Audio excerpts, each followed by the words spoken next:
안녕하세요. 일본에서 생활하는 평범한 회사원 아키바 클라스입니다. 이번에는 오징어 게임에 이어 일본 넷플릭스 1위를 한 지옥을 보면서 생각난 일본 컨텐츠와 조금 아쉬웠던 부분에 대해서도 말씀을 드려볼까 합니다. 먼저 제가 이 3명의 사자를 보고 떠올린 건 이분들과 기동전사 건담의 유명한 전투신 검은 사면성의 제트 스트림 어택이었는데요. 과거 플레이스테이션 게임 기동전사 건담 CF 생각이 나서 지옥의 사자 3명이 나올 때 본의 아니게 조금 웃어버렸습니다. 자, 그러면 본론으로 들어가 우선 일본의 대표적인 콘텐츠 고질라와 지옥에 대해서 말씀드려볼까 합니다. 지옥에서의 3명의 사자와 고질라는 단순한 괴물이 아닌 상징성을 가지고 있다는 공통점이 있는데요. 3명의 사자는 인간의 힘이 닿지 않는 신적인 존재이며 누가 언제 지옥행을 선고받을지 모르는 재난과 같은 것으로 등장하였습니다. 고질라 또한 신적인 존재이자 재난을 상징하고 있는데요. 이러한 고질라의 특징이 가장 잘 드러난 영화가 2016년에 나온 신 고질라입니다. 2000년대 들어서 햄토리와 동시상영을 해야 할 정도로 흥행 성적과 브랜드가 땅에 떨어졌던 고질라를 12년 만에 에반게리온 감독으로 유명한 안노 히데아키 감독이 리부트를 시켜서 그해 일본에서 820억 원 이상의 흥행 성적을 올리고 일본 내에서는 작품성도 인정받아 일본 최고의 영화상인 일본 아카데미상까지 수상을 한 작품인데요. 하지만 철저하게 일본 내수용으로 만들어져서 일본에서 생활하지 않으면 이해할 수 없는 부분이 많이 있고 액션이나 연기보다 대사가 많아서 재미있게 보실 수 있는 부분이 매우 한정적인 영화라 간단한 내용을 설명을 드리겠습니다. 도쿄 하네다 앞바다에 괴 생명체가 등장. 처음에는 이런 모습을 하고 있던 녀석이 제2 형태, 제3 형태로 점점 변하여 118m의 고지라가 될 때까지 넋놓고 있던 일본 정부가 자위대에 겨우 발포 명령을 내렸지만 최신 무기도 통하지 않자 미국은 미지의 위험인 고질라를 제거하기 위해 핵을 일본에 떨어뜨릴 것을 검토하기 시작하며 도쿄에 핵이 떨어지기 전에 뜻이 있는 관료와 민간이 힘을 합쳐 고질라를 막아내고자 고군분투하는 이야기입니다. 참고로 이 영화에서는 처음으로 고질라가 다른 모습과 사이즈로 변형을 하는데요. 이 고질라의 제2 형태는 기존 괴수보다 좀 더 작게 만들어져서 실생활의 괴수가 등장하는 리얼함을 보여주었던 봉준호 감독 괴물의 영향을 확실히 받았다고 생각합니다. 그리고 영화를 보신 분 중에는 빠르고 많은 대사량 때문에 보기가 불편한 분들도 많이 계셨을 것 같은데요. 일본 배우의 연기력을 신뢰하지 못한 안노 감독이 일부러 많은 양의 대사를 주어서 일본 배우들이 발연기할 틈을 주지 않았다고 봅니다. 신 고지라는 2011년 3월 11일에 발생한 동일본 대지진을 상징하고 있습니다. 안노 감독은 이 고질라라는 재난에 대처하는 일본 정부의 무능함과 지금 일본에 닥친 현실도 동시에 담고 있는데요. 연상호 감독도 테마는 다르지만 이번 지옥에서 인간이 어떻게 할 수 없는 존재로 인한 재난과도 같은 상황에 대해서 어떠한 대처를 하는지 다루고 있습니다. 여담이지만 저는 연상호 감독의 부산행뿐만이 아니라 많은 분들이 혹평한 염력도 나름 재미있게 봤는데요. 특히 염력은 아키라의 작가로 유명한 오토모 카츠히로가 아키라를 그리기 전에 그린 작품 도무를 연상하게 하였습니다. 도무는 아파트 단지에서 벌어지는 사이코키네시스 배틀을 그린 작품입니다. 아키라에도 이러한 연출이 이어진 다음 매트릭스에까지 영향을 미친 작품이지요. 일본에서도 아직 제대로 만들지 못한 오토모식 사이코키네시스 배틀의 실사화를 당시 한국에서 시도한 것만으로도 대단하다고 생각했습니다.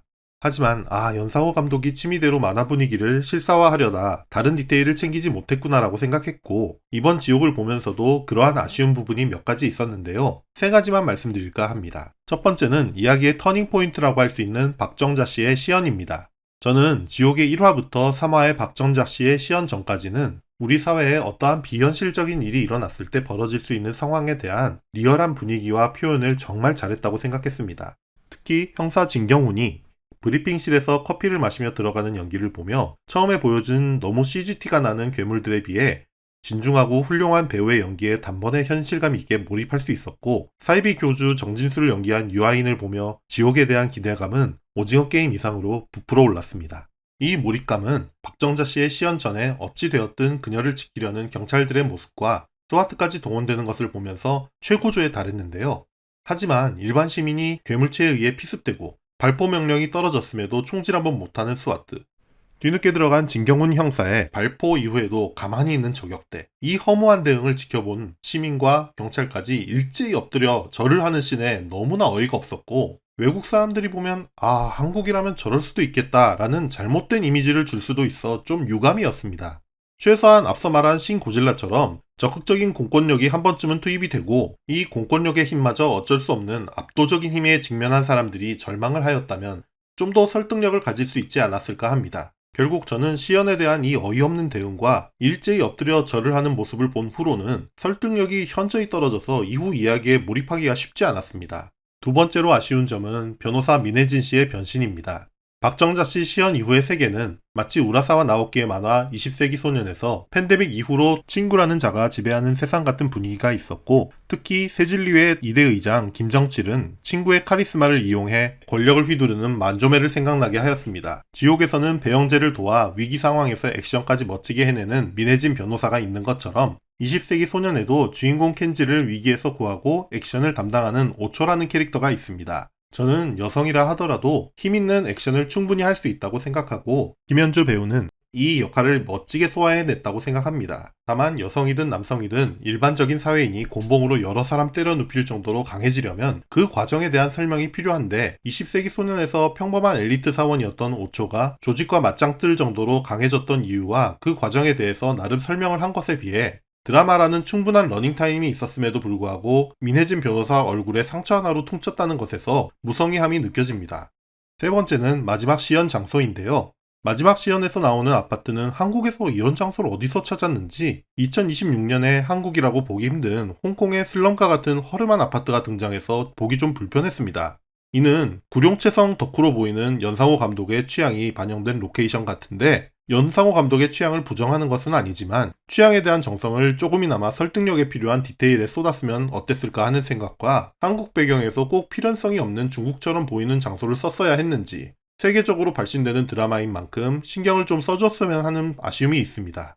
그리고 마동석의 부재도 조금 아쉬웠는데요. 지금은 월드스타가 된 마동석 씨를 캐스팅하진 못하더라도 부산행에서 그랬던 것처럼 힘있는 역할을 하는 캐릭터가 한 명쯤은 등장해 주었다면 웹툰과 차별화도 되고 호응이 있지 않았을까 생각해 봅니다. 반드시 필요했다고는 할 순 없지만 개인적으로는 민혜진 변호사에게 든든한 탱커가 한 명쯤 있었으면 어땠을까 하는 욕심이 생기네요. 연상호 감독은 인터뷰에서 처음 구상할 때부터 보편적인 대중보다는 이러한 장르를 깊게 즐기는 분들이 좋아할 것이라 생각했다라고 했습니다. 아쉬운 점도 있었지만 지옥은 어느 정도 장르를 한정한 덕분에 대중성을 의식하면서 잘 정리가 되지 못했던 염력이나 반도에 비해서 잘 만들어진 작품이라고 생각합니다. 듄의 작가 프랭크 허버트는 지도자들의 실수는 그를 맹목적으로 따르는 자들에 의해 극대화된다라고 하며 카리스마 지도자가 만들어낸 권력은 결국 타락한 자들에게 의해 탈취당하고 이로 인한 재앙도 커진다고 설명을 했는데 지옥도 이런 테마성을 나름 잘 담아내었다고 생각합니다. 다만 1965년 작품 듄에 비해 새로울 것이 없는 테마라서 신선함은 좀 부족하지 않았나 싶네요. 기동전사 건담에서는 지오니즘을 제창한 샤아의 아버지 지온줌 다이쿤의 카리스마를 이용한 자비 가문이 이후 지온군의 실권을 장악한 후 전쟁을 일으키게 되고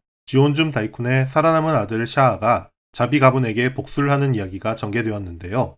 지옥에서는 부모님의 희생으로 살아남은 튼튼이가 다음에 어떠한 활약을 보여줄지 시즌2를 만들게 된다면 더 확장될 세계관을 잘 정리하여 설득력 있는 이야기를 만들어내주길 기대해봅니다. 오늘은 여기까지입니다. 구독과 좋아요, 댓글이 다음 편을 만드는데 항상 큰 힘이 되고 있습니다. 영상 제작에 시간이 걸려서 정말 죄송하고요. 다음 편은 듄과 에반게리온 이야기로 좀 더 빨리 찾아뵙겠습니다. 끝까지 시청해주셔서 정말 감사합니다.